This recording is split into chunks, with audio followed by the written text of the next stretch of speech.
भारत सरकार में वस्त्र मंत्री श्री गिरिराज सिंह जी, वस्त्र राज्य मंत्री श्री पवित्र मार्गरेटा जी, वस्त्र मंत्रालय के सचिव श्रीमती नीलम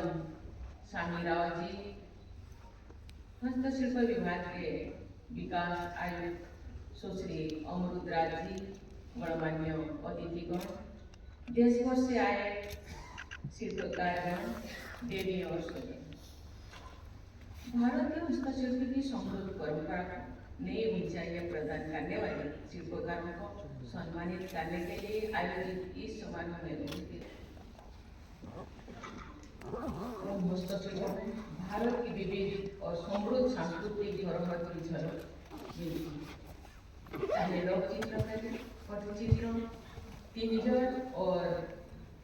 कालीघाट हो, सादेली और तारकशिल्प, धातु शिल्प, वस्त्र ढोकरा और मीनाकारी हो, वस्त्रकला, बाटिक, कार्बी और साजनी शिल्प हो, लुप्त प्राय कला, मिरीजिन और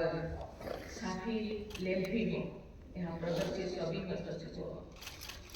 अद्भुत। ये तो मैं केवल मात्र कुछ कला का मैं बताई, इतने सारे कला प्रदर्शित किया गया, मुझे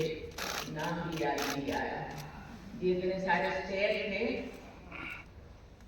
स्टेट का तो अपना पहचान है, लेकिन व्यक्ति विशेष की अपना डिजाइन, अपना कलाकृति यहाँ प्रदर्शित किए। इसीलिए मैं सभी कलाकारों, सभी डिजाइनर बहुत बहुत